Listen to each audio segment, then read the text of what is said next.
স্বাস্থ্য আর নিউট্রিশন পাবে, শরীরও স্ট্রং হবে, অল্প খেলেই পেট ভরে, ডাইজেশন ঠিক রাখে। MDH সোয়াটিন, আসল প্রোটিন। MDH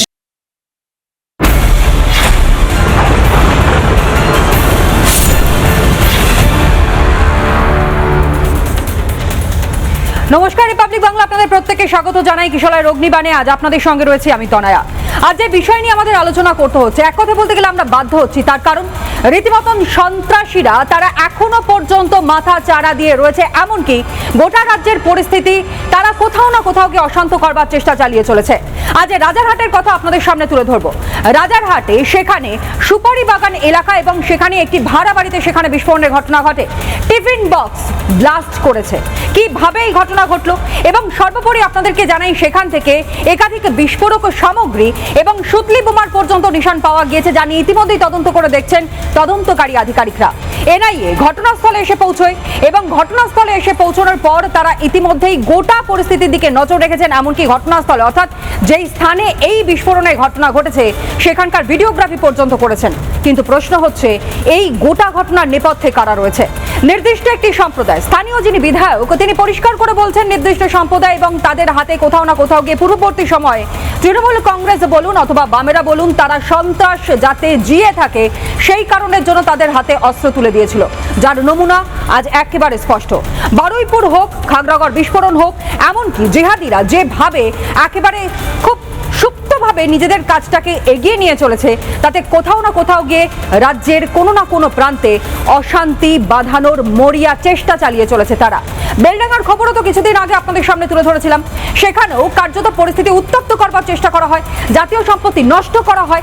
আর আজ রাজারহাট নিয়ে আমাদেরকে আলোচনা করতে হচ্ছে, তার কারণ রাজারহাটে যেখানে এই বিস্ফোরণের ঘটনা ঘটেছে সেটা একটা ঘন বসতিপূর্ণ এলাকা, অসংখ্য মানুষের বসবাস করেছে। কিন্তু সেখানে কিভাবে একটি বাড়িতে এইরকম বিস্ফোরক আসলো, কারাই বা রেখে গেল, এবং সর্বোপরি যে দুজনের নামে এই বাড়ি ভাড়া দেওয়া হচ্ছিল তারাই বা কোথায় রয়েছে?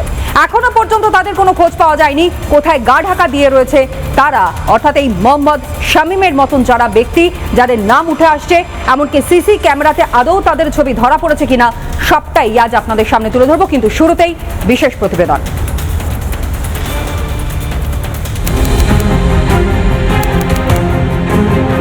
বিস্ফোরণে কাঁপল রাজারহাট।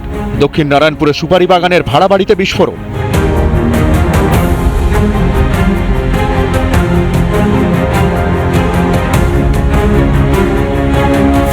दो बच्चा लोग से एक तो बैग भेजा, बैग भेजने के बाद 5 से 7 मिनट हुआ, बम ब्लास्ट हो गया, पूरा वो घर बर्बाद हो गया। मेरा घर में ही पूरा ये हो गया। मेरा बच्चा रहता, मेरा हस्बैंड को चोट पड़ा, मेरा अगर बच्चा लोग रहता, अगर उसका जान को कुछ हो जाता तो क्या होता।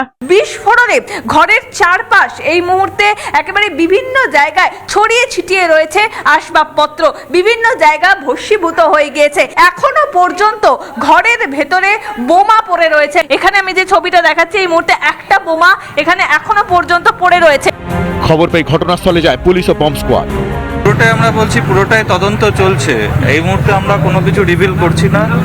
যখন পুরোটা কমপ্লিট হয়ে যাবে ডেফিনেটলি উইল রিভিল এভরিথিং। এখনো পর্যন্ত ঘরের ভেতরে 3টে বোমা পড়ে রয়েছে। আমরা সিআইডি বোম স্কোয়াডকে ডেকেছি, খুব তাড়াতাড়ি তারা এসে ব্যাপারটাকে দেখে নেবে, লাইভ আছে না ডেড আছে, ডিফিউজ করে দেবে। যদি লাইভ থাকে না হলে ডে করে দেবে। ঠিক আছে, তড়িঘড়ি পৌঁছে যায় এনআইএ আধিকারিকরা।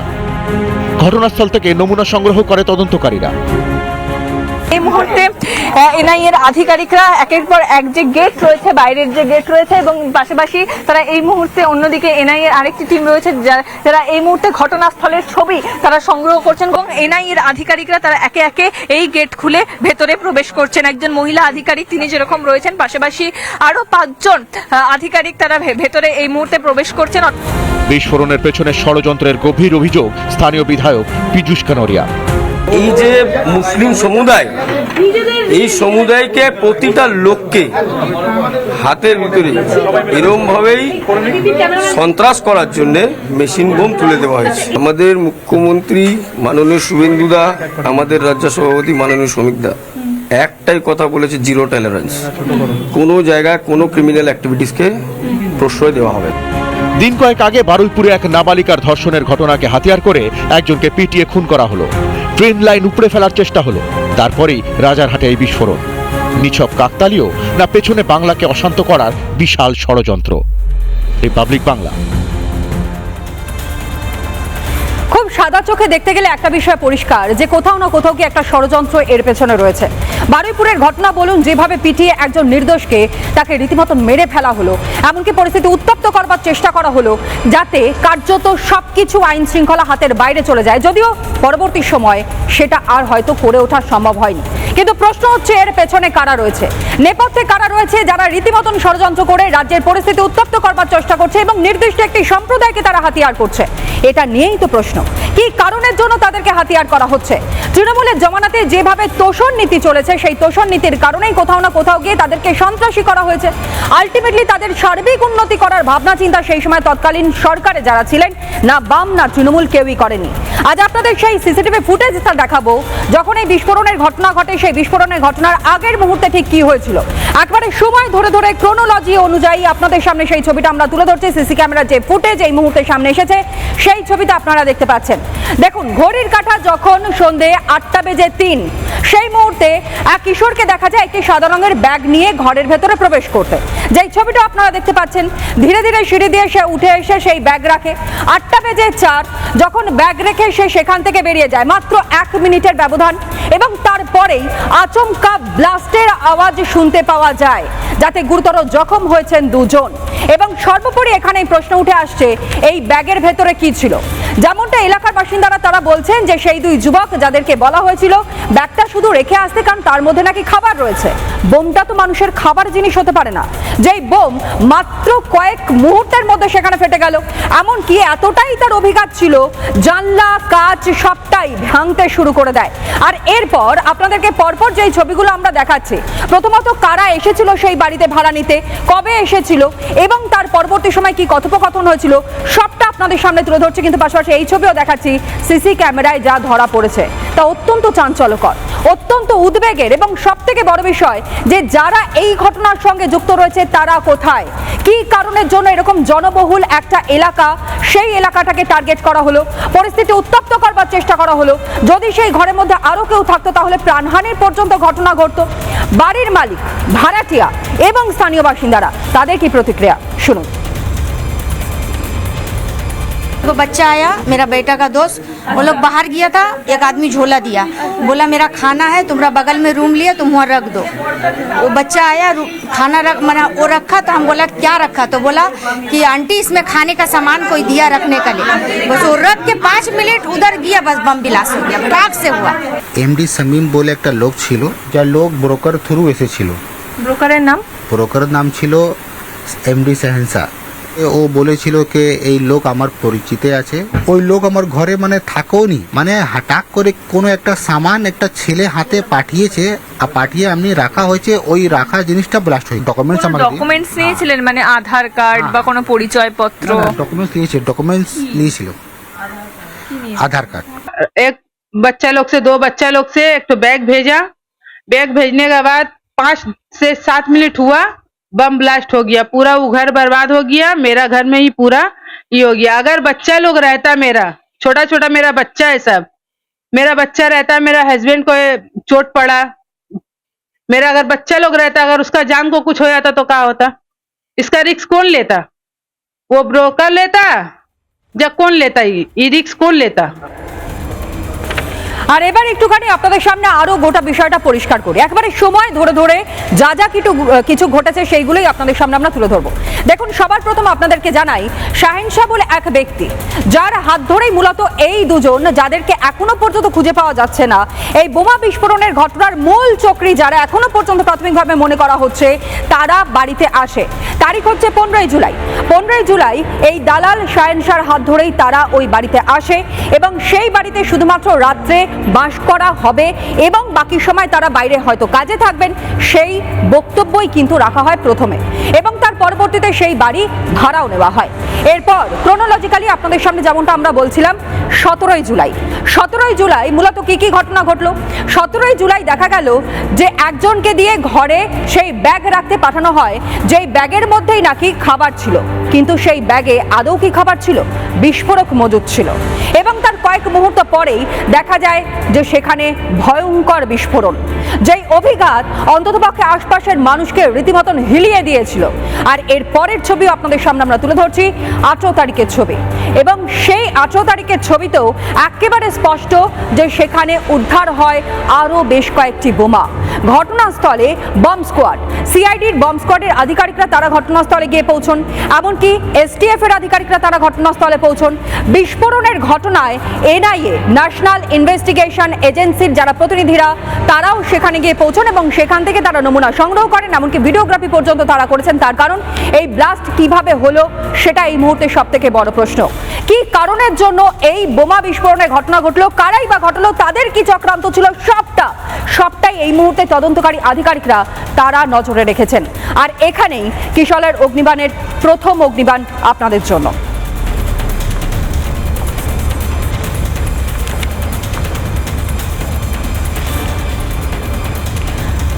প্রথম অগ্নিবাণ, জিহাদিদের দিয়েই কি বাংলায় নাশকতার ছক কষা হচ্ছে? সব ষড়যন্ত্রের পেছনে কি জিহাদিরা রয়েছে?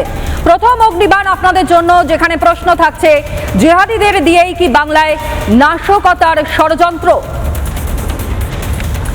আর এখান থেকে স্থানীয় বিধায়ক তিনি আমাদের সঙ্গে রয়েছেন, একেবারে সরাসরি তার কাছ থেকে জানবো, কারণ ঘটনাস্থলে খবর পাওয়ার পরেই তিনি পৌঁছে গিয়েছিলেন। পীযূষ কান্ডরিয়া, আপনাকে স্বাগত জানাবো কিশলয়ের অগ্নিবাণে। কিন্তু প্রথমেই প্রশ্নটা আসবে, রাজ্যের যে বর্তমান পরিস্থিতি হয়েছে, কোথাও না কোথাও গিয়ে কিছু না কিছু সন্ত্রাস, কিছু না কিছু অশান্তি, কোথাও না কোথাও হিংসার ঘটনা একটা পরিকল্পনা নেওয়া হচ্ছে, নেপথ্যে সেই নির্দিষ্ট একটা সম্প্রদায়ের নামই বারংবার উঠে আসছে। কি কারণের জন্য? আপনি তো ঘটনাস্থলে গিয়েছিলেন, গিয়ে কি দেখেছেন?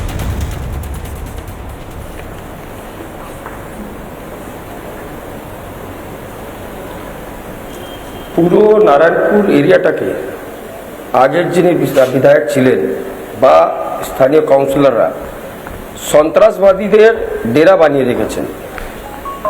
এত বছর ধরে ওখানে প্রতিটা পরিবারকে সন্ত্রাসবাদী বানাবার কাজ করেছিল আগের সরকার, এটা তারই নমুনা।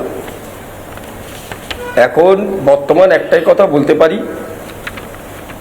প্রশাসন কাজ করছে, পুলিশ তদন্ত করছে, নিশ্চিত থাকুন একজনও ছাড় পাবে না। ইলেকশনের আগে আমাদের রাজ্য সভাপতি ওখানে গিয়েছিলেন, ওখানে গিয়ে উনি বার্তা দিয়ে এসেছিলেন যে আমরা কোনো সমুদায়ের হাতে বোম বা মেশিন থাকতে দেব না, আমরা সকল বাচ্চাদের হাতে এক হাতে বই, এক হাতে পেন চাই। আর আজ সেই এলাকার ভিতরে আবার গিয়ে এটাই প্রমাণিত হলো যে আগের সরকার এই সমুদায়কে শুধু অ্যান্টি সোশ্যালই তৈরি করেছে। কিন্তু একটা বিষয় তো পরিষ্কার, যেভাবে ষড়যন্ত্র করা হচ্ছে, যেভাবে অশান্তির ঘটনাগুলো ঘটছে, কিন্তু প্রত্যেকটা জায়গাতেই কার্যত কোথাও না কোথাও গিয়ে তাদেরকে বাধা পেতে হচ্ছে, কারণ বর্তমানে সরকারটা হচ্ছে বিজেপি সরকার এবং তারা পরিষ্কার করে বলেছে যে জিরো টলারেন্স। মমতা বন্দ্যোপাধ্যায় তিনি সমানে বলতেন যে জিরো টলারেন্সের কথা, যদিও কাজে এক মুখে এক আমরা দেখেছি, কিন্তু বর্তমানে সময় দাঁড়িয়ে কোথাও গিয়ে এই জেহাদিরা যারা মূলত সন্ত্রাস পাকানোর চেষ্টা করছেন তারা ভয় পাচ্ছেন, যে কারণে ঘুরিয়ে কান ধরবার চেষ্টা করছেন। কি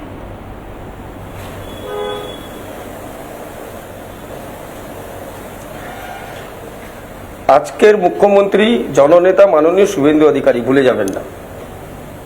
আর আগের দিনই আমরা দেখেছি আগের বিধায়ক ওনাদের কোন দল, আগের দল, পরের দল, নতুন দল, তৃণমূল, তোলামূল, ওর জন্য বেরিয়েছিলেন।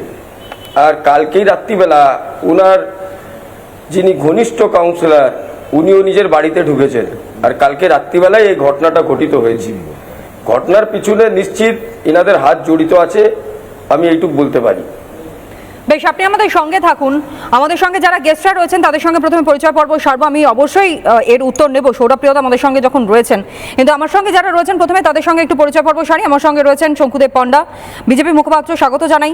আমাদের সঙ্গে রয়েছেন সৌরভপ্রিয় দত্ত, রাজনৈতিক কর্মী, আপনাকেও স্বাগত জানাই। নীলাভ ব্যানার্জি আমাদের সঙ্গে রয়েছেন, আইনজীবী, স্বাগত জানাবো। এবং একই সঙ্গে নবনীতা চ্যাটার্জি আমাদের সঙ্গে রয়েছেন, আইনজীবী, স্বাগত জানাবো। এবং অনলাইনে আমরা পেয়েছি সুকান্ত ঘোষ, অধ্যাপক, তিনি আমাদের সঙ্গে রয়েছেন। প্রথমে সৌরভ দা, আপনার কাছ থেকেই এই প্রতিক্রিয়াটা নেব। বিভিন্ন সময় অভিযোগগুলো তো সামনে উঠে আসে, কিন্তু সেই অভিযোগগুলো কি সম্পূর্ণ ভিত্তিহীন? আর যদি ভিত্তিহীনই হয় তাহলে এই রকম ছবিগুলো বারবার ধরা পড়ছে কেন? এখন তো মুখ্যমন্ত্রী শুভেন্দু অধিকারী, এখন তো মমতা বন্দ্যোপাধ্যায় মুখ্যমন্ত্রী নন। তো সেই জায়গায় দাঁড়িয়ে জেহাদি কাজকর্ম উনি পীযূষবাবু বললেন যে বছরের পর বছর ধরে এই কাজকর্ম চলছে। তো সেই সময় উনি যখন বিরোধী ছিলেন সেই সময় তো কোনোদিন পীযূষবাবুকে বলতে শুনিনি যে রাজারহাটের ওই অঞ্চলে বছরের পর বছর ধরে জিহাদি কার্যকলাপ চলছে। ওনারা তখন ওটা থামানোর চেষ্টাও করেননি, বা তৎকালীন শুভেন্দুবাবুকেও বলেননি যে বিরোধী দলনেতা ছিলেন যে এখানে এরকম জেহাদিদের বাস এবং জেহাদি কাজকর্ম চলছে। আজকে যখন বোমা বিস্ফোরণ হচ্ছে এখনও মমতা বন্দ্যোপাধ্যায় তো কিছুই নেই, কেউ নেই। মমতা বন্দ্যোপাধ্যায়ের পাশ থেকে সবাই চলে গেছে, সব কিছু শেষ হয়ে গেছে। এখনো মমতা বিজেপিকে বন্দ্যোপাধ্যায়ের হাতে আর কিছু নেই, হাত থেকে সব বেরিয়ে গেছে। স্বীকার মানে উনি ইলেকশন দেখেননি, তার মানে উনি ইলেকশন দেখেননি, উনি সন্ত্রাস দেখেননি তৃণমূলে। পীযূষদা, আমি আপনাকেও খুব ভালোভাবে চিনি, আপনাকে রেসপেক্ট করি, ঠিক আছে? আর এটাও বলি সন্ত্রাস সিপিএমেরও আমরা দেখেছি, সব কিছু আমরা দেখেছি। তো আমরাও সিপিএমের কাছে মার খেয়ে আসা ছেলে, দীর্ঘদিন রাজনীতি করে আসা ছেলে। আমি এইটা আপনাকে বলতে চাইছি যে আজকে মমতা বন্দ্যোপাধ্যায়ের তো আর কিছু নেই, তো আপনারা ক্ষমতায় 2 মাস থেকে 2.5 মাস এসে গেছেন, আর কয়েক বছর এর জন্য তো যে লাল সেইবার বছর জানার দেখে নিন, যিনি সিপিএম ছিল তিনি তো তৃণমূল। আপনারা ওই জিহাদিদের ধরতে পারবেন না। তাপস চ্যাটার্জি আগে কি ছিল আপনাদেরকে ভুলেছেন নাকি? মমতা সন্ত্রাসবাদীকে সন্ত্রাসের জায়গায় নিয়ে এসেছেন, এর জন্য এরকম হচ্ছে। চেঁচালে তো অবাস্তব বাস্তব হয়ে যাবে না। এখনো মমতা করছেন কেন? আরে এখন তো কিছু করুন, কয়েক বছর নয় চুপ ছিলেন, এখন তো চলে গেছে তার নাম নিতেও আমার লজ্জা লাগে। ওনার নাম মমতা হওয়া উচিতই না। না সেটা কার কি নাম আজকের দিনে কোনো বাচ্চা যদি মেয়ে পয়দা হয় তার নাম শুভেন্দু অধিকারী মা বলে ডাকতেন, মমতা বন্দ্যোপাধ্যায়কে শুভেন্দু অধিকারী মা বলে ডাকতেন। আর সেই মমতা বন্দ্যোপাধ্যায়ের মন্ত্রিসভায় শুভেন্দু অধিকারী গুরুত্বপূর্ণ মন্ত্রী ছিল, তখন আপনি বিরোধী ছিলেন। এইসব কথাবার্তা বললেন সেটা আপনি ঠিক করে দিতে পারেন না। আমদুদ দিয়ে ভাত খেয়েছে সেটা আজকেও কি আলোচনা আসে? আজকে যেই ঘটনা ঘটেছে সেই ঘটনা নিঃসন্দেহে যেই কিশোরের হাতে আমরা দেখেছি, যে কিশোরের আমি আসবো, কিন্তু আমার কাছে স্পেসিফিক একটা বিষয় যেটা সত্যি নজর কেড়েছে তা হচ্ছে যেই কিশোরকে দেখেছি যে ব্যাগটা নিয়ে ঘরে গিয়ে রাখতে, যদি এই বিস্ফোরণের ঘটনা মাত্র কয়েক মুহূর্তের ব্যবধান না হতো তাহলে একটা প্রাণ চলে যেত। সুতরাং এই জায়গাটার দিকে নজর না দিয়ে নজর ঘোরানোর চেষ্টা কেন হবে? আমি আসবো, তবে পীযূষ খান্ডুরি আমার সঙ্গে রয়েছেন, যেহেতু এখান থেকে আপনার কাছে এই প্রশ্নটাই রাখবো যে যদি এর থেকেও বড় ভয়ঙ্কর কোনো ঘটনা ঘটতো তখন কি হতো? সাধারণ মানুষের মধ্যে তো এই প্রশ্নটা আসবেই।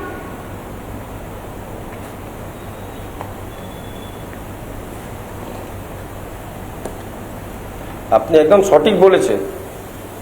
আজকে 2 মাসের সরকার, প্রতিটা বার আমি একটা কথা বলেছি, একটাও সন্ত্রাসবাদীদের ছাড়া যাবে না। পুলিশ আজাদ বলে যে সন্ত্রাসবাদী তাকে অ্যারেস্ট করেছিল, এনারই দল যিনি এক্ষুনি বক্তা আগে বকছিলেন, উনি পয়সার পর পয়সা ঢেলে কোর্টের ভিতর থেকে যেভাবে পেরেছে ওর বেলটা করিয়েছে। কেন করালেন? লজ্জা পাওয়া যায় না? পুরো নারায়ণপুরে বাচ্চাদের হাতে মেশিন বোম তুলে দিয়েছেন, গ্যাজের কারখানা বানিয়ে ফেলেছেন, ড্রাগসের কারখানা বানিয়ে ফেলেছেন ওখানে। আর এখানে এসে বড় বড় ভাষণ দেয়নি না টিভিতে বসে, লজ্জা পাওয়া উচিত। নিঃসন্দেহে অত্যন্ত লজ্জাকর একটা পরিস্থিতি। অনেক ধন্যবাদ জানাই আপাতত আপনাকে।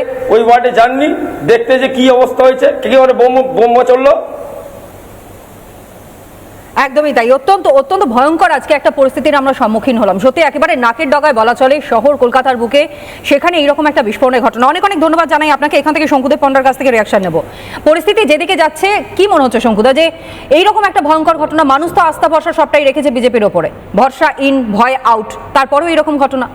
দেখুন, মুসলিম ভোটকে টার্গেট করে তৃণমূল কংগ্রেস সিপিএমের পথেই চলেছে, রাদার সিপিএমের থেকে অনেক বেশি এগিয়েছে, অনেকটা বেশি তোষণের নীতি আপন করে নিয়েছে।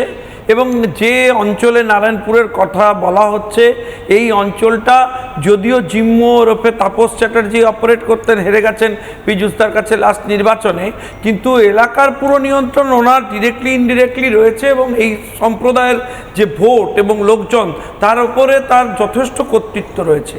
আমি দায়িত্ব নিয়ে নির্দিষ্ট করে অভিযোগ করছি, যখন আপনারা জানেন যে এসআইআর শুরু হয়েছিল, তখন সব থেকে বেশি যে অঞ্চলে হচ্ছে লোকেরা অনুপ্রবেশকারীরা পালাতে শুরু করেছিলেন সেটা এই সমস্ত অঞ্চল, এবং তারপর যারা গা ঢাকা দিয়েছিলেন তাদের কেউ কেউ এসে আবার ওখানে আশ্রয় নেওয়া শুরু করেছেন। এই আজাদ ফাজাদের মতো যে 4-5টা নাম এখন পীযূষ দ্বারা বলছেন, এই সমস্ত মেটেরিয়ালকে ব্যবহার করা হচ্ছে একটা বৃহত্তর নাশকতা ঘটানোর জন্য। এবং আপনি আশ্চর্য হবেন না, কোনো ঘটনা আলাদা করে দেখবেন না। আমি আজকে দায়িত্ব নিয়ে বলছি যে এই ঘটনার পেছনে সিদ্দিকুল্লাহদের হাত ছিল কিনা খতিয়ে দেখতে হবে। এই ঘটনার পেছনে আজকে কোনো বড় নাশকতা করবার ছক ছিল কিনা সেটা খতিয়ে দেখতে হবে, কারণ এই নাটকটা এই অঞ্চলে গত 3-4 দিন ধরে চলছে। এই যে এয়ারপোর্টে সামনে উনি বলেছিলেন 1 কোটি লোক নিয়ে যাবেন, ওনার উদ্দেশ্য কি ছিল? যে এই 50টা লোক উনি নিয়ে আসতেন আর একটা এই ধরনের টিফিন কাউন্টার বিস্ফোরণ হয়ে যেত, তারপর আঙুল উঠতো সরাসরি প্রশাসনের দিকে। অল দিস প্ল্যান ক্লিয়ার, একটা পরিকল্পনা করে রাজ্যে একটা বৃহত্তর নাশকতা তৈরি করার ছক, এবং এই ছকে সরাসরি আমি বলছি যে বামপন্থী এবং তৃণমূল কংগ্রেসেরা দুজনেই যুক্ত রয়েছেন একসাথে। কোন তৃণমূল? শুভেন্দু তৃণমূল? একটা সিরিয়াস ডিসকাশন আমি জিজ্ঞেস করছি এলিমেন্টকে নিয়ে আমি কথা আরে কোন তৃণমূল? শুভেন্দু তৃণমূল? আরে সরি আপনি কোন তৃণমূল? আপনি বালিস্টার আপনি কি বালিস্টার আপনি সন্ত্রাসবাদী তৃণমূল, আপনি সন্ত্রাসবাদী তৃণমূল। অবশ্যই, কিন্তু আমরা দর্শকদের ফিরি। দেবাশিস বাবু আমাদের সঙ্গে রয়েছেন, দেবাশিস ধর বিজেপি বিধায়ক সোনারপুর উত্তরে দেবাশিস ধর আমাদের সঙ্গে রয়েছেন। অবশ্যই আমি আসবো, কিন্তু দেবাশিস দা অনেকটা দূরে রয়েছেন, যেহেতু অনলাইনে রয়েছেন আমাদেরকে সময় দিতেই হচ্ছে। দেবাশিস দা, আজ রাজারহাটের মতন জায়গায় যেই ঘটনা ঘটেছে, কোথাও না কোথাও গিয়ে কোনো ঘটনার সঙ্গে যেন এর মিল পাওয়া যাচ্ছে। সব জায়গাটা একটা জায়গায় এসে একটা পয়েন্ট আউট হচ্ছে যে কোনো না কোনোভাবে উত্তপ্ত করবার পরিস্থিতি, কোনো না কোনোভাবে ষড়যন্ত্র করার একটা পরিকল্পনা, কোনো না কোনোভাবে নাশকতার ছক কষা হচ্ছে, যা বাস্তবায়িত হচ্ছে কি হচ্ছে না সেটা তো প্রসঙ্গ রয়েছে, কিন্তু তার পাশাপাশি এইরকম ঘটনা ঘটছে। এইটাকে আপনারা কিভাবে দেখছেন? ছকটা তো আজকের নয়, 15 বছর ধরে এটা চলছে। ধীরে ধীরে সিস্টেমেটাইজড করে, আর যেভাবে মানে বোম বারুদ পিস্তল তারপরে জঙ্গি সবকিছু আমদানি করেছে, এবং এতদিন ধরে যেভাবে ল অ্যান্ড অর্ডার হয়েছে, ভোট চুরি করা হয়েছে, পুরো সিস্টেম তৈরি করা হয়েছিল। এবং ওই আবার বলি যে ডিপ স্টেট থিওরি, দীর্ঘদিন ধরে এদের যে পরিকল্পনা ছিল এটা অনেক বৃহত্তর পরিকল্পনা ছিল। আজকে যে বোম ফেটেছে আজকে পরিত্যক্ত স্থানে হোয়াটএভার, এই প্রথম হচ্ছে একটা ট্রেডিশন, আর 2 নম্বর হচ্ছে একটা মানে বিভিন্ন জায়গায় কোথায় এখনো কত বোম বা ফায়ার ওয়েপন্স মজুত করা আছে, এটা এখনো পুলিশের এক্সটেন্সিভ, এখনকার পুলিশকে আরও মানে সক্রিয় হতে হবে, সজাগ হতে হবে, এগুলো কিন্তু রিকভারি করতে হবে। মানে এরা এখন চুপচাপ রয়েছে, অনেক জায়গায় জিনিসপত্র লুকিয়ে, কিন্তু এগুলো তো বের করে নিয়ে চলে যায়নি, কারণ এর যে বিভিন্ন সময় এগুলো ঢুকেছে, ইনফ্লাক্স হয়েছে, সেইগুলো কিন্তু এখানেই বিভিন্ন জায়গায় লোকানো আছে। তো কতটা হয়তো 10% রিকভারি হয়েছে, 15%, 20%, হোয়াটএভার, কিন্তু 80% মাল মেটেরিয়াল রিকভারি করে রেখেছে। এরা চাইছে যে এই যে গুন্ডা দমন অ্যাক্ট বা ইউনিফর্ম সিভিল কোড বা অন্যান্য যে আইনগুলো আসছে, এগুলো যদি না আসতো, এরা কিন্তু এতদিনে মাঠে ময়দানে নেমে পড়ে 2-1বার শুরুও করেছিল। পার্ক সার্কাসে দাঁড়িয়ে বা অন্যান্য জায়গায় যেভাবে আক্রমণ চালাতে শুরু করেছে, বা বারুইপুরের ঘটনায় যেভাবে শুরু করেছিল, আরেকটু হলে এরা কিন্তু মানে এতক্ষণে মানে মোটামুটি পশ্চিমবঙ্গ জ্বালাবার দিকে চলে যেত।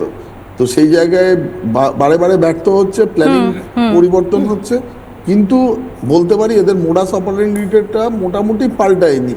আর এরা চাইছে মোটিভটা কার্যত একই রকম রয়েছে, মোটিভ তাদের কোন রকম ভাবে পরিবর্তন হয়নি একই রয়েছে।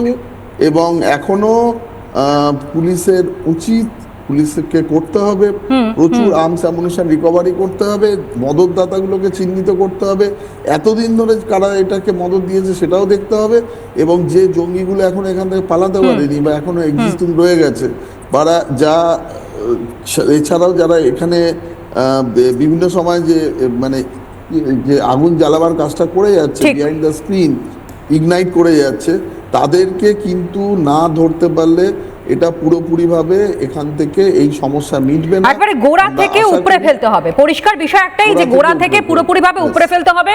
কারা এর সঙ্গে যুক্ত রয়েছে সেটা দেখতে হবে এবং সর্বোপরি যে নাশকতার পরিকল্পনাগুলো নেওয়া হচ্ছে সেই পরিকল্পনাগুলোকে খতম করার সময় চলে এসেছে। আপনি আমাদের সঙ্গে থাকুন, আমি একটা প্রতিবেদন আপনাদের সামনে তুলে ধরবো, একটা ছবি তুলে ধরবো।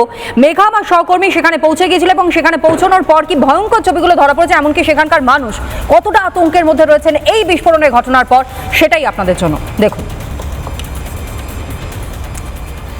রাজারহাট দক্ষিণ নারায়ণপুরের সুপারি বাগানে বোমা বিস্ফোরণ। গতকাল সন্ধ্যে 7টা থেকে 7:30 নাগাদ এই ঘটনা ঘটে। যেই ঘরে আমি এই মুহূর্তে দাঁড়িয়ে রয়েছি সেই ঘরেই বোমা বিস্ফোরণ হয়েছে। এই ঘরে ভাড়াটিয়া থাকতো যেমনটা এখনো পর্যন্ত জানা যাচ্ছে। তবে প্রথমে আমি আগে ঘরের ছবিটা দেখাই। বিস্ফোরণে ঘরের চারপাশ এই মুহূর্তে একেবারে বিভিন্ন জায়গায় ছড়িয়ে ছিটিয়ে রয়েছে আসবাবপত্র, বিভিন্ন জায়গা ভস্মীভূত হয়ে গিয়েছে। এখনো পর্যন্ত ঘরের ভেতরে বোমা পড়ে রয়েছে।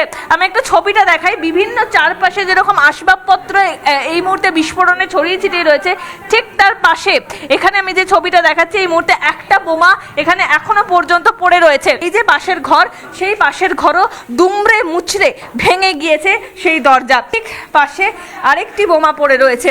ঠিক আমার ঠিক সামনের যে ঘর রয়েছে সেই সামনের ঘরের সামনে আরেকটি বোমা পড়ে রয়েছে। অর্থাৎ দুটি বোমা এখনো পর্যন্ত ভেতরে পড়ে রয়েছে। এই হচ্ছে আরেকটি বোমা, 3খানা বোমা।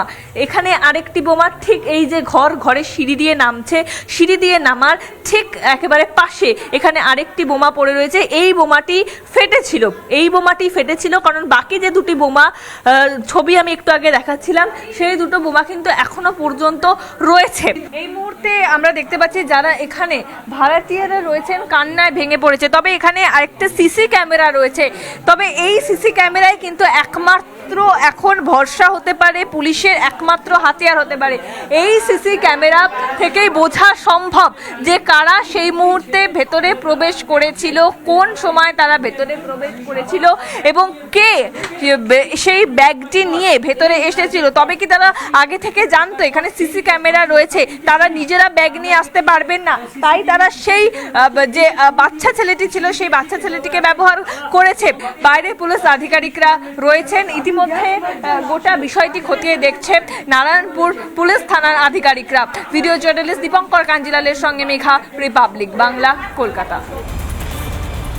যেই ছবি এই মুহূর্তে আপনাদের সামনে মেঘা আমার সহকর্মী তুলে ধরলো তা দেখে একটা বিষয় স্পষ্ট যে কোথাও না কোথাও গিয়ে তারা জানতো সেখানে সিসি ক্যামেরা রয়েছে এবং সিসি ক্যামেরা রয়েছে জেনেই তারা সেখানে আর না এসে অন্য কারোর হাত দিয়ে সেই ব্যাগ পাঠিয়েছে, যেই ব্যাগের মধ্যে ছিল বোমা। এবং এখানে আরো বেশ কয়েকটা প্রশ্ন উঠে আসছে। ঘরের ভেতরে যেতেই দেখা যাচ্ছে সেখানে সুতলি পড়ে রয়েছে বিভিন্ন জায়গায়, বিস্ফোরক জাতীয় পদার্থ পড়ে রয়েছে বিভিন্ন জায়গায়। সুতরাং পরিকল্পনা তাদের কি ছিল সেটাই কিন্তু এই মুহূর্তে ভাবাচ্ছে তদন্তকারী আধিকারিকদের। আর এই মুহূর্তে একটা ব্রেকিং এসে পৌঁছেছে, আপনাদেরকে জানাবো। ইতিমধ্যে এনআইএর আধিকারিকরা তারা সেখানে গিয়ে পৌঁছেছেন, ঘটনা যেখানে ঘটেছে সেখানে পৌঁছানোর পর সেখান থেকে নমুনা সংগ্রহ করেছেন এবং সর্বোপরি রাজারহাট বিস্ফোরণের ঘটনায় এবার তদন্তভার নিতে পারে এনআইএ। ঘটনাস্থলে গিয়ে নমুনা সংগ্রহ ন্যাশনাল ইনভেস্টিগেশন এজেন্সির আধিকারিকদের, ভিডিওগ্রাফিও করেন তারা এবং বাড়ির সদস্যদের সঙ্গেও কথা বলেন আধিকারিকরা। যেই খবর এই মুহূর্তে আপনাদের সামনে রাখছি, ব্রেকিং খবর কিশোরের অগ্নিবাণে ভিডিওগ্রাফির পাশাপাশি এবার অন্ততপক্ষে এনআইএর আধিকারিকরা তারাই হয়তো গোটা ঘটনা তদন্তভার নিতে পারেন যেমনটা প্রাথমিকভাবে মনে করা হচ্ছে, কারণ সেখান থেকে তারা নমুনা সংগ্রহ করেছেন। কি জাতীয় স্প্রিন্টার সেখানে পাওয়া গিয়েছে সেই বিষয়টা নিয়েও কিন্তু তারা জানতে চাইছেন, বুঝতে চাইছেন যে আসল ঘটনাটা কি ঘটানো হচ্ছিল এবং কি বা পরিকল্পনা ছিল, কি চক্রান্ত ছিল, সবটাই কিন্তু জানবার চেষ্টা করছেন এই মুহূর্তে এনআইএর আধিকারিকরা। এবং সর্বোপরি এখান থেকে আমি একটু সৌরভপ্রিয়র কাছে আসবো, জানবার চেষ্টা করবো তার কারণ। এই রকম একটা বিস্ফোরণের ঘটনা তৃণমূলের জমানা বলুন, বামেদের জমানা বলুন, গত 34 বছর এবং 15 বছর যেভাবে একটার পর একটা নাশকতামূলক ঘটনা ঘটেছে, আমি অবশ্যই সেটাও আপনাদের ঘটনাক্রম তুলে তুলে দেখাবো, জানবার চেষ্টা করবো, বোঝবার চেষ্টা করবো, সময়টাও আপনাদেরকে বলবো ঠিক কখন কোন ঘটনা ঘটেছিল। কিন্তু সর্বোপরি এই যে জিহাদিরা যেভাবে একটার পর একটা নাশকতার ঘটনা ঘটিয়ে চলেছে, এর শেষ কোথায়? সৌরভপ্রিয়দা, আপনার কি মনে হয়? দেখুন, খুব কড়া আইন যেটা দরকার এই জিহাদিদের জন্য, যে আমাদের যে মুখ্যমন্ত্রী নিয়ে গুন্ডা দমন আইন যেটা এনেছেন, যদি সেটা তিনি সঠিক ব্যবহার করেন, বিরোধীদের উপর প্রয়োগ না করে, তাহলে এই ধরনের ঘটনা আমার মনে হয় পশ্চিমবাংলায় ঠেকানো যাবে। এবং আমি মনে করি যে একটা সময় যদি এরকম রাজনীতি না হয় বিষয়টা নিয়ে, যদি আমরা সর্বসম্মত হতে পারি, যেমন ধরুন আগে বলা হতো ফিরহাদ হাকিম হচ্ছে পাকিস্তানের চর, এখন এই যে শঙ্কুদা বলছে যে তৃণমূল করেছে, আমি এই জন্য জিজ্ঞেস করলাম কোন তৃণমূলের কথা বলছি, কারণ একসময় শুভেন্দু অধিকারী বলতো যে ফিরহাদ হাকিম এইসব কাজকর্ম করে মুসলিম হিসাবে। এখন সেই ফিরহাদ হাকিম যখন তৃণমূলে চলে গেছে তখন ফিরহাদ হাকিম ভালো হয়ে গেছে, ফিরহাদ হাকিমের দোষ খুঁজে পাওয়া যাচ্ছে। আমি বলছি তৃণমূলের যেই হোক, এর মধ্যে কংগ্রেসের যেই হোক, এর মধ্যে সিপিএম এর যেই হোক, জিহাদিরা কোনো দলের হয় না। আমি এটাই মুখ্যমন্ত্রীকে অনুরোধ করব, সেই জিহাদিদের তোমরা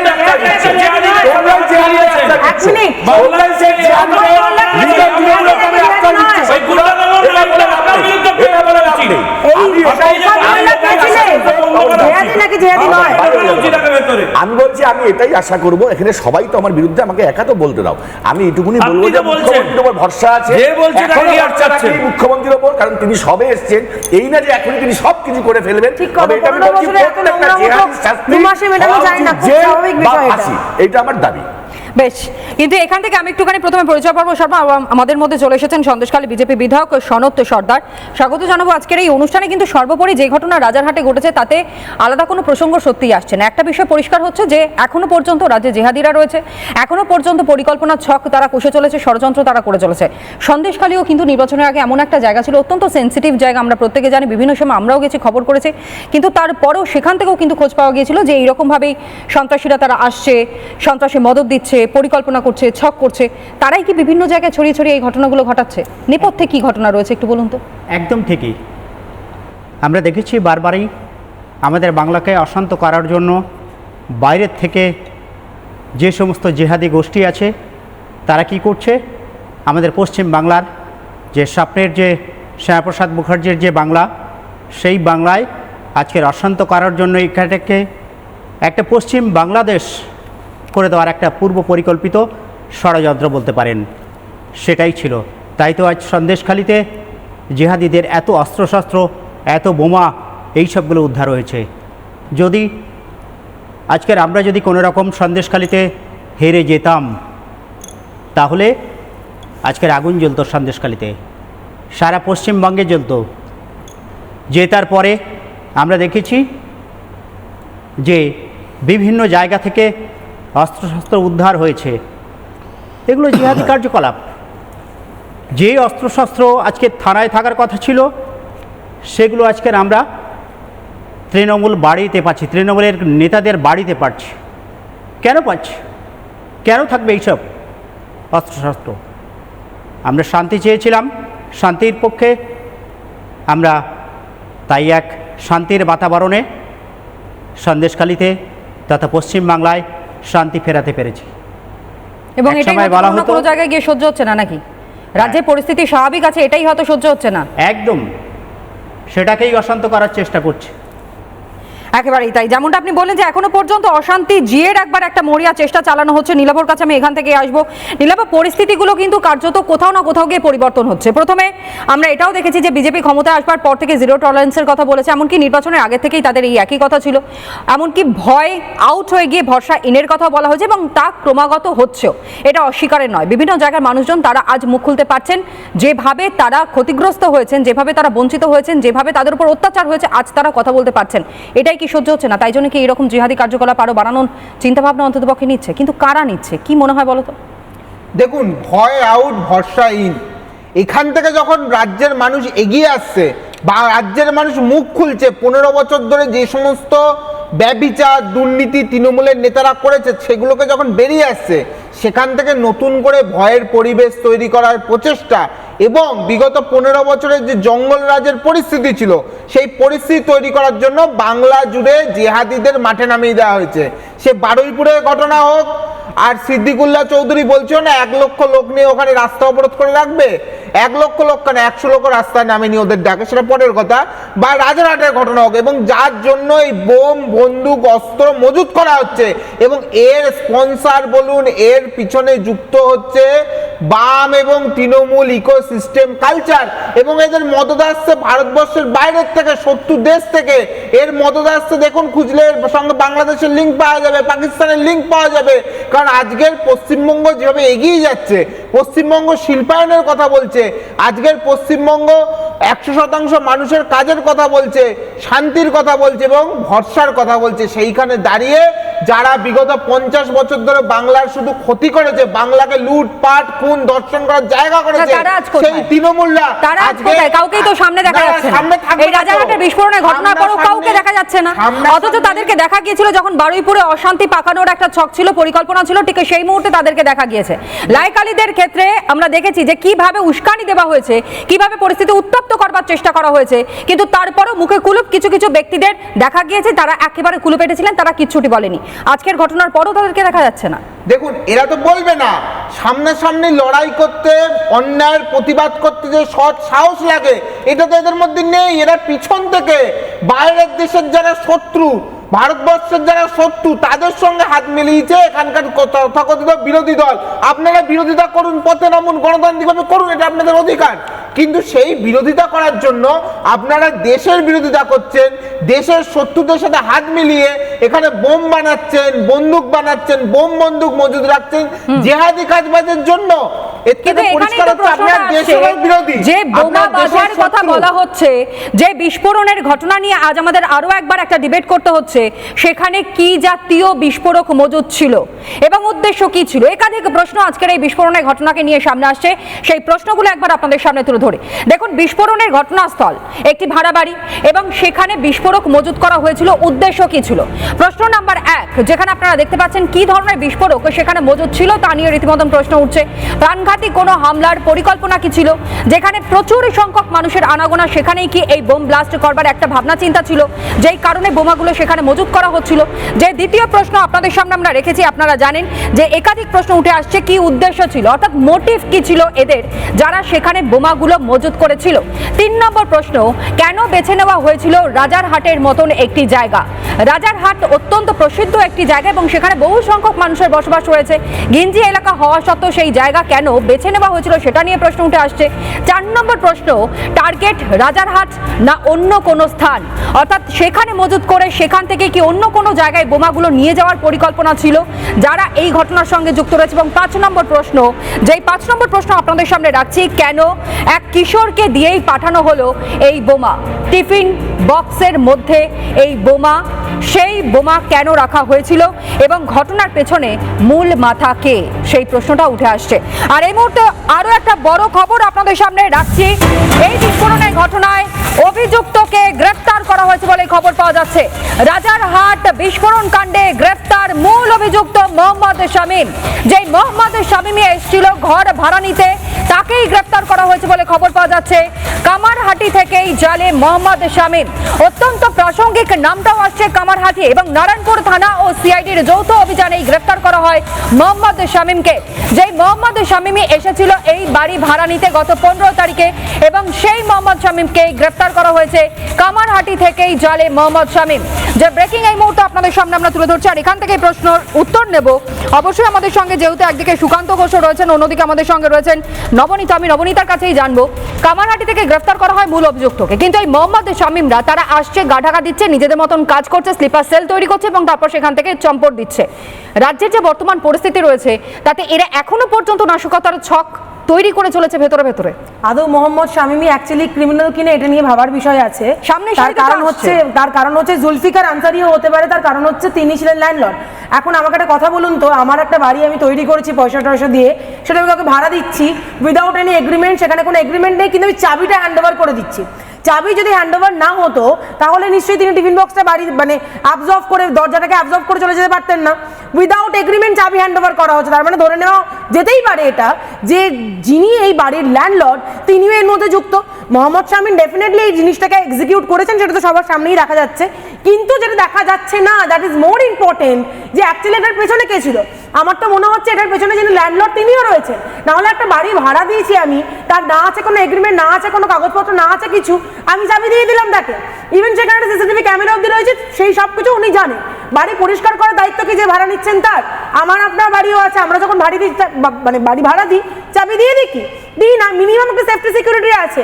আজকাল তো আরো একটা নাম উঠে আসছে, শাহনশাহ, একদম তার হাত ধরে গেছে। আমার মনে হয় তিনজনই equal responsible for this execution of this criminal whatever has been done. এখন বিষয় হচ্ছে যে খাবারের জিনিস করে একটা বাচ্চাকে পাঠানো হয়েছে, বাই এনি চান্স 2-5 মিনিটে যদি একটু এদিক ওদিক হতো, আজকে প্রাণটা কার যেত? বাচ্চাটার, নিষ্পাপ বাচ্চাটার প্রাণটা যেত। এখন একটা জিনিস না বললেই নয়, ফরমার যিনি আমাদের চিফ মিনিস্টার ছিলেন মমতা বন্দ্যোপাধ্যায়, তিনি খুব একটা কথা বলতেন, শওকত মোল্লা বোম বাঁধে, একদম প্রেস মিট করে উনি বলেছিলেন শওকত মোল্লা বোম বাঁধে। আমি রিকোয়েস্ট করব আজকের মুখ্যমন্ত্রীকে, স্বয়ং শুভেন্দু অধিকারীকে এবং পুলিশ প্রশাসনকে, যে আপনারা প্লিজ দেখুন শওকত মোল্লার কোনো হাত টাত নেই তো, যেটা আমি সৌরভপ্রিয়তাকে জিজ্ঞেস করছিলাম যে বোম বাঁধে, এটা তো ফরমার মুখ্যমন্ত্রী নিজেই বলেছিলেন, তো শওকত মোল্লার কোনো হাত বা কিছু নেই তো? তৎকালীন সময় বোম বাঁধাটা একটা শিল্পে পরিণত হয়েছিল, কে ভালো বোম বাঁধতে পারে, কে ভালো সুতলি বাঁধতে পারে, সেটা নিয়ে একটা আলোচনা চর্চা হচ্ছে। মাছ চুরি থেকে আরম্ভ করে চপ শিল্প সবটাই একটা খুব বড় শিল্পে পরিণত হয়েছিল। এখন যেটা বিষয় সেটা হচ্ছে তৃণমূলীরা, একটু আগে সৌরভপ্রিয়তা বলছিলেন যে জেহাদিরা এগুলো করছে, তাহলে কি শওকত মোল্লাও জেহাদি ছিল বলে আপনি মেনে নিচ্ছেন? প্লিজ একটু হ্যাঁ বা না বলে বলবেন, আমার তাহলে আগামীতে কথা বলতে অনেকটা সুবিধা হবে। আমি বাসি, আমি দুটো জিনিস একটু বলে নিই। সেটা হচ্ছে সূর্যপুরে যে ঘটনাটা ঘটেছে, সেটাতে লাইক আলীকে নিয়ে যে বিষয়টি ঘটেছে, আমি একদম লাইক আলীকে এতটা ইম্পর্টেন্স দিতে পারছি না যে ওনাকে নিয়ে এই ডিবেট শোতে আমাকে কথা বলতে হবে। হি ইজ জাস্ট আ লে পারসন, মানে কিছু জানেন না, কথা বলতে পারেন না যে মানুষটা, কথা বলতে গিয়ে 5 বারের জায়গায় 10 বার উস্কানি কি করে দিতে পারে? তাকে নিয়ে আমি কথা বলার বিন্দুমাত্র সেই সময় উস্কানি কিভাবে দিতে পারে? কারণ সিপিএম এর এত করুণ অবস্থা যে লাইক আলীকে মাঠে নামাতে হচ্ছে, আর কোনো নেতা কাটা কেউ নেই, লাইক আলীকে মাঠে নামাতে হচ্ছে। এই ঘটনার পেছনে এরকম লাইক আলী বলে আর কেউ নেই, এটাই বা কি করে হলফ করে বলা সম্ভব? লাইক আলীকে ছাড়া সামনে রেখে তো রাজনীতিটা করতে হবে, যেমন মমতা বন্দ্যোপাধ্যায় রাজনীতি করছে, সামনে নিজেকে দাঁড়িয়ে রাজনীতি করছে, উনি এই জায়গাটাতে দাঁড়িয়ে নিজে করছে। আজকে তো সিপিএম এর সেটাও লোকও নেই যে সামনে দাঁড়িয়ে রাজনীতি করছে। আমি জাস্ট একটা জিনিস বলবো, যে সৌরভপ্রিয়তা বলছিলেন একটু আগে যে তৃণমূলের মধ্যেও সবকিছু একটা বিষয় ছিল, তা আমাকে একটা জিনিস বলবেন সৌরভপ্রিয়তা, এই বোমের বিষয়টা আমার মনে পড়ছে না যে এরকম ঘটনা এ যাবৎকালে কবে ঘটেছে, এত নোংরা এত বর্বর ঘটনা কবে ঘটেছে। এই ধরনের ঘটনা পেছনে আজকে যদি এই ঘটনাটাই এই 3 জন, আমি সরি ফর মাই ল্যাঙ্গুয়েজ, এই 3 জন ইসলাম না থেকে একজন করে হিন্দু থাকতো, পুরো দোষটা গিয়ে পড়তো হিন্দুটির ওপর। আমি মানে একদম দায়িত্ব নিয়ে বলছি, পুরো দোষটা গিয়ে পড়তেছে হিন্দুটির উপর। না, যে কোনো সময় কোনো জেহাদি কার্যকলাপ যখনই হয় তখনই কোথাও না কোথাও গিয়ে নির্দিষ্ট একটি সম্প্রদায়ের নাম উঠে আসে, তাদের পরিচয় উঠে আসে। আমি সুকান্তদার কাছে যাব, কিন্তু তার আগে আমি একটু পরিসংখ্যান আপনাদেরকে বলেছিলাম দেব, প্লিজ আমি একটা পরিসংখ্যান আপনাদেরকে দেব বলেছিলাম, এবং সেই পরিসংখ্যান আপনাদের সামনে রাখছি। দেখুন 2014 সাল খাগড়াগড় বিস্ফোরণের ঘটনা নতুন করে মনে করানোর কোনো জায়গা রাখে না, আপনারা প্রত্যেকে জানেন। 2015 সাল পশ্চিম মেদিনীপুরে যেখানে অবৈধ বাজি কারখানা বিস্ফোরণ এবং এখানে 12 জন নিহত হন। 2015 সাল টিটাগড় রেল স্টেশনে সেখানে লোকাল ট্রেনে কম তীব্রতার যে বিস্ফোরণ, সেখানেও কমপক্ষে 20 জনেরও বেশি গুরুতর আহত হয়েছিলেন। 2021 সাল যেখানে উত্তর 24 পরগনা, বীরভূম, পূর্ব বর্ধমান সহ বিভিন্ন জেলা এবং সেই জেলাগুলোতেই একাধিক বোমা বিস্ফোরণের ঘটনা ঘটে, যা নিয়ে আদালতে পর্যন্ত ছুটে যেতে হয়েছিল। 2025 সাল যেখানে ভাঙড়, দক্ষিণ 24 পরগনার অত্যন্ত প্রাসঙ্গিক এই জায়গাটা, কারণ রাজনৈতিক প্রেক্ষাপটে দাঁড়িয়ে ভাঙড় বিভিন্ন সময় আলোচনার কেন্দ্রবিন্দুতে এসেছে। সেখানে নির্বাচনের আগে বোমা বিস্ফোরণের ঘটনা ঘটে, যেখানে এনআইএ ইনভেস্টিগেশন এজেন্সি তারা কিন্তু তদন্ত করতে পৌঁছে গিয়েছিলেন। এমনকি 2026 রাজারহাট আজকের এই ঘটনা। সুকান্তদা, হ্যাঁ দেখো, শুধু সবগুলো কানেক্ট করতে হবে। মোথাবাড়ি যেমন হয়েছিল, মোথাবাড়িতে তুমি দেখেছিলে একই রকমের বিস্ফোরণ, বলছি না, মানে কিভাবে বিচারকদের আটকে রাখা হয়েছে। এবং তারপর তুমি যে দেখো শওকত মোল্লার এই বোমা শিল্প, তাতে মমতা বন্দ্যোপাধ্যায় নিজে তো বলেইছিলেন, পরবর্তীকালে তাতে কিন্তু বহু এনআইএ তদন্তের পর অনেক কিছু বেরিয়ে এসেছে। আজকে যেটা হলো, গুলশান কলোনির মতো যে কলোনিগুলো ব্যাঙের ছাতার মতো পশ্চিমবঙ্গে গজিয়ে উঠেছে, যাদের কোনো ধরনের পরিচয়পত্র নেই, এবং এখানে যেটুকু শোনা গেল যে আধার কার্ড নিয়েছে। এবার ঘটনা হচ্ছে যে একটা আধার কার্ড নিয়ে সে থাকবে, তার কোনো রকম চুক্তি হয়নি, এবং সে একটা ব্যাগ নিয়ে একটা বাচ্চাকে কেরিয়ার হিসেবে ব্যবহার করছে। এবং এটা কারণই হচ্ছে এতদিন ধরে পূর্বতন সরকার যেভাবে জিহাদিদের, যেভাবে খারিজি মাদ্রাসা, এদের বারবারন্তটা চোখের সামনে দেখেছে। কারণ বুদ্ধদেব ভট্টাচার্য নিজেই খারিজি মাদ্রাসা সম্পর্কে বক্তব্য রেখেছেন। তাহলে একটা সম্প্রদায়ের মানুষকে কোন রকম ভাবে তোষণ করে কোন লাভটা পশ্চিমবঙ্গের হচ্ছে? এই যে আজকে তুমি বোমা বিস্ফোরণ দেখছো, অনেক বড় দুর্ঘটনা ঘটে যেতে পারতো, এটা হয়তো সাধারণভাবে দেখলে অনেকে বলতো পূর্বতন সরকার থাকলে বলতো ছোট ঘটনা, কিন্তু এখন তো ছোট ঘটনার জায়গা না এরকম একটা বড় ঘটনা, কিন্তু তারপরেও সব চুপ কি করে? যদি আমি ধরে নিই ভালো তৃণমূল, যদি কালীঘাট তৃণমূল, ঋত তৃণমূল এবং একই সঙ্গে সিপিএম এর যারা এত বড় বড় কথা বিভিন্ন সময় বলে থাকেন, তারাই আজকের এই ঘটনার পর কোথায়? মাত্র 1 মিনিটের ব্যবধান, 1 মিনিট পরে যদি সেই কিশোর ঘর থেকে না বেরিয়ে আসতো, আজ সেটা নিয়েও আজ হয়তো দুঃখের সঙ্গে আমাদের আলোচনা করতে হতো, তার প্রাণটা চলে গেল। তাহলে আজ তারা কোথায়? শঙ্কুদেব, দেখুন পশ্চিম বাংলাতে এই পরিবর্তনের পর সিপিএম, নকশাল, মাওয়িস্ট অর্গানাইজেশন, কারণ দেখবেন যে ধরনের বিস্ফোরণ হয়েছে টিফিন কৌটোতে, এটা জঙ্গলমহলে এর ট্রেন্ড সব থেকে বেশি, একাধিক জেহাদি সংগঠন, এরা সকলে একত্রিত হয়েছেন এবং এই সমস্ত অশুভ শক্তির মূলত লক্ষ্য একটাই, সেটা হচ্ছে হিন্দুত্ববাদী বিচারধারাকে টার্গেট করো। আমি আপনাকে খুব দায়িত্ব নিয়ে বলছি, এদের প্রথম রাগের সবথেকে দুটো কারণ এক জায়গায় এসেছে। এক, আপনি জানেন যে দেশের ভেতরে নাশকতার চূড়ান্ত যে পদক্ষেপ, একসময় বন্দুকের নলি ক্ষমতার উৎস বলে মাওয়িস্টরা স্টার্ট করেছিলেন, সেটা ভারতীয় জনতা পার্টির সরকার কেন্দ্রে আসবার পর প্রায় বাংলায় এবং দেশে নির্মূল হয়েছে, সেই রাগের কারণ।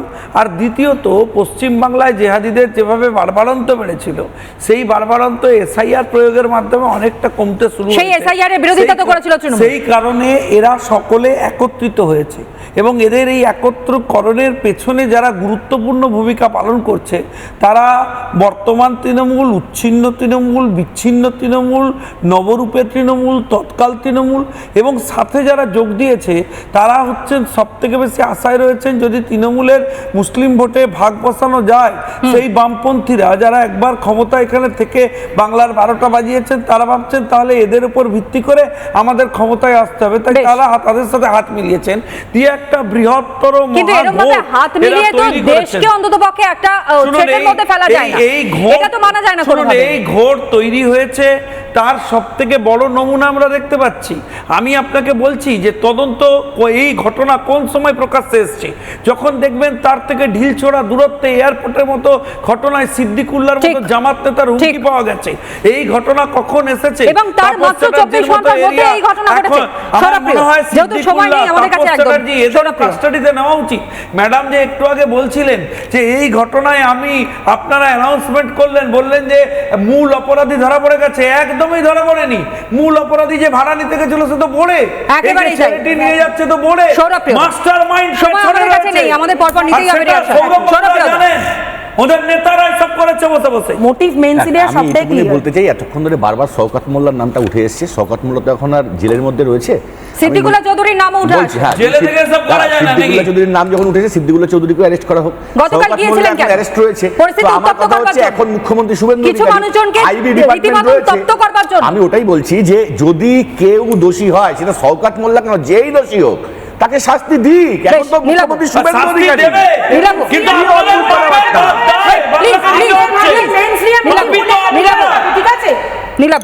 দেখুন, আজকে পশ্চিমবঙ্গে বিজেপির সরকার আছে এবং রাজ্যের মুখ্যমন্ত্রীর নাম মাননীয় শুভেন্দু অধিকারী বলেই এই ধরনের অপরাধীরা গ্রেপ্তার হয়েছে। আজকে যদি রাজ্যে বিজেপির সরকার না থাকে, বিগত 15 বছরের সেই তৃণমূল সরকার থাকতো, দেখতেন এই অপরাধীকে এতক্ষণ সাংসদের টিকিট কেটে দিত। ইমরানকে রাজ্যসভায় পাঠিয়েছে, সিদ্দিকুল্লাহর মতো লোককে বিধায়ক করেছে, হুমায়ুন কবিরের মতো লোককে বিধায়ক করেছে, এবং শওকত মোল্লা যে বোম বাঁধে, বোম মারে, রাজ্যের প্রাক্তন মুখ্যমন্ত্রী মমতা নিজে বলেছে তোরা তো বোম বাঁধিস, বোম মারিস জীবনতলায় বসে। সেই বোম বাঁধা, বোম মারা শওকত মোল্লাকে বিধায়ক করেছিল, তারা আজকে এখানে বসে বড় বড় কথা বলছে, এবং তারা ক্ষমতা থেকে সরে গিয়ে আজকেও ক্ষমতার লোভ ভুলে যেতে পারেনি বলে সেই লোভে এবং এই গুন্ডা পোষার কালচার অন্ততপক্ষে বাংলায় ছিল না। যেই সংস্কৃতি আমরা দেখেছি গত 15 বছরে, 34 বছরে, সেই সংস্কৃতি আমাদের এই বাংলায় ছিল না। যেই সংস্কৃতি পরিবর্তন হচ্ছে, তার ধারার পরিবর্তন হচ্ছে এবং তাকে স্বাগত জানাচ্ছেন গোটা রাজ্যের মানুষ। আর এটাই হয়তো সম্পূর্ণভাবে গাত্রজ্বালা হয়ে দাঁড়িয়েছে এই মুহূর্তে। বর্তমানে যারা বিরোধী আসনে রয়েছেন বা বিরোধিতা করে চলেন বিভিন্ন সময় সরকারের একাধিক পদক্ষেপে, আসবো আমি 10 সেকেন্ড করে সময় সবাইকে দিতে পারবো। সনতার কাছে প্রথমে আসি। দেখুন, আজকের আমাদের ভারতীয় জনতা পার্টিকে অন্যেরা কি বলতো, টিএমসি সরকার, তারা বলতো এটা এমনই একটা সরকার যা সম্প্রদায়কে বিভক্ত করে দেয়। কিন্তু 4 তারিখের পরেই দেখা গেছে এই সরকার সকলকে বাঁচাচ্ছে, সকলের দিকেই নজর রেখেছে, তাই কিন্তু আজকের অশান্তির আবহাওয়াটা ঠিকঠাক আছে। একদম। কিন্তু এই সরকার চাইছে, এই সরকার ভালো চাইছে, বিগত দিনের সরকার টিএমসি সরকার অশান্তি করার চেষ্টা করছে, এই সরকারের বদনাম করার পেছন থেকে কার্যত জিহাদিদের লেলিয়ে দেওয়া হচ্ছে, পরিস্থিতি উত্তপ্ত করবার জন্য জিহাদিদেরকে হাতিয়ার করা হচ্ছে। আমি আসবো নবনীতা। এখন আমাদের আইনের ভাষায় দু একটা জিনিস খুব করে ম্যাটার করে, সেটা হচ্ছে মোটিভ। মানে একটা ক্রিমিনাল, একটা ক্রাইম হলে তার মোটিভটা কি ছিল, তার মেন্সরিয়াটা কি ছিল, অ্যাকচুয়ালি তার ক্রিমিনাল মাইন্ড ছিল কিনা, সেগুলো খুব করে ম্যাটার করে।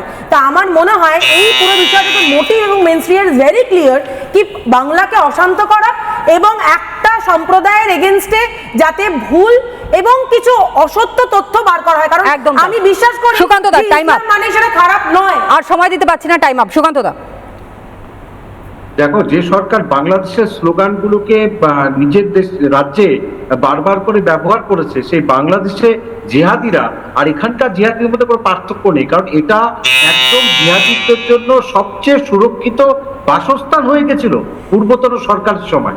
সেটা এসে শুভেন্দু অধিকারী সরকার গুড গভর্নেন্সের মাধ্যমে চেষ্টা করছে। এখনো এই সরকারকে সময় দিতে হবে, এখনো এই সরকারের সেই কারণের জন্য বিভিন্ন সময় দেখা গিয়েছে। একবারে শঙ্কুদেবকে দিয়ে আমি অনুষ্ঠান শেষ করবো, যেহেতু সময় আমাদের হাতে একদম নেই। এই যে জয় বাংলা করে যে স্লোগান দেওয়া হতো, কোথাও না কোথাও গিয়ে তাদেরকে কি উস্কানি দেওয়া হতো, যেই কারণে আজও তারা মাথা চাড়া দিয়ে এখনো পর্যন্ত উঠবার চেষ্টা করছে? শঙ্কুদেব, দেখুন, আমি আপনাদেরকে দায়িত্ব নিয়ে বলছি যে আমাদের সরকার, আমাদের মুখ্যমন্ত্রী শুভেন্দু অধিকারী এবং আমাদের প্রশাসন, তারা অত্যন্ত কড়া হাতে এই বিষয়টি অ্যাড্রেস করতে শুরু করেছেন। 24 ঘন্টা আপনাদের অপেক্ষা করতে হবে না, আপনারা তার রিয়াকশন পাবেন।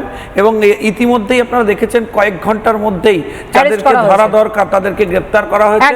মাথা ধরা পড়বেই, প্রকাশ্যে আসবেই এই ঘটনার পেছনে একেবারেই তাই। অর্থাৎ নেপথ্যে কারা রয়েছে, কারা ষড়যন্ত্র করছে, কারা লুকিয়ে রয়েছে এবং কাদের পরিকল্পনা রয়েছে গোটা বাংলার পরিস্থিতিকে উত্তপ্ত করে একটার পর একটা প্রাণ নিয়ে নেওয়া, নাশকতার ছক কষা, সবটা ধীরে ধীরে প্রকাশ পাবে। বর্তমানে সরকার তারা রেয়াত করবে না, স্পষ্ট দাবি বা বিজেপির তরফ থেকে যারা আজ উপস্থিত ছিলেন তারা করে গিয়েছেন। আজকে এখানে একটা ছোট্ট বিরতি আমাদেরকে নিতেই হচ্ছে, তবে যারা উপস্থিত ছিলেন আমাদের সঙ্গে অতিথিরা প্রত্যেকে অনেক অনেক ধন্যবাদ জানাই।